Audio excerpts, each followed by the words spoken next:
Good morning mga paps, no? Another vlog na naman po tayo, no? This Tuesday, no? Araw ng Martes mga paps, no?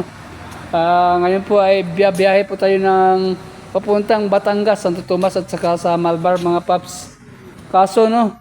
Nag-waiting tayo dito sa ating kasama. May advance loading tayo, dapat alas 4, no? Before 4, andito na tayo, no? Pero ang aking kasama, hinihintay pa natin. Hindi natin alam kung papasok o hindi, no? Kaya ngayon po ay yung aming pangaga ay hinahanda ko ng mga paps no?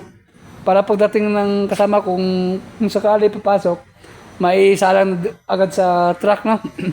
Kaya ito ngayon, ayun. Yung mga pangaga ko mga paps kung nakikita nyo no. Ayun, nakahanda na po yan para isalang sa truck. Kaso nagwi-waiting pa po tayo dito sa ating kasamahan kasi di natin alam kung papasok o hindi no. Ayun nga, ang ano dito. Kasi nung nakaraang Sabado yata, no?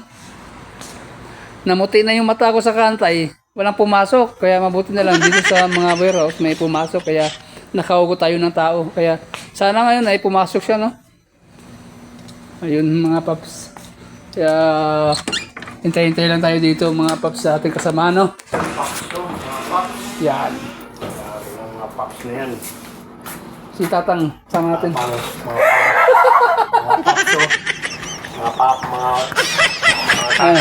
Mga bulol. Kasama rin natin. Yung kasama niya wala pa, kaya Bulol din yun nung wala pa. Isa rin yun. yung mga Junjun. kamag-anak natin ng bulol. Mga kapatid natin dyan sa taasan, no? Mga bulol din, no?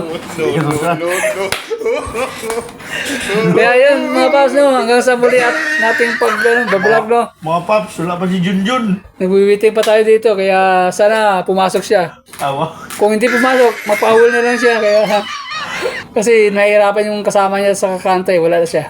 Teamwork. Bye-bye. Fragrance. Factory outlet.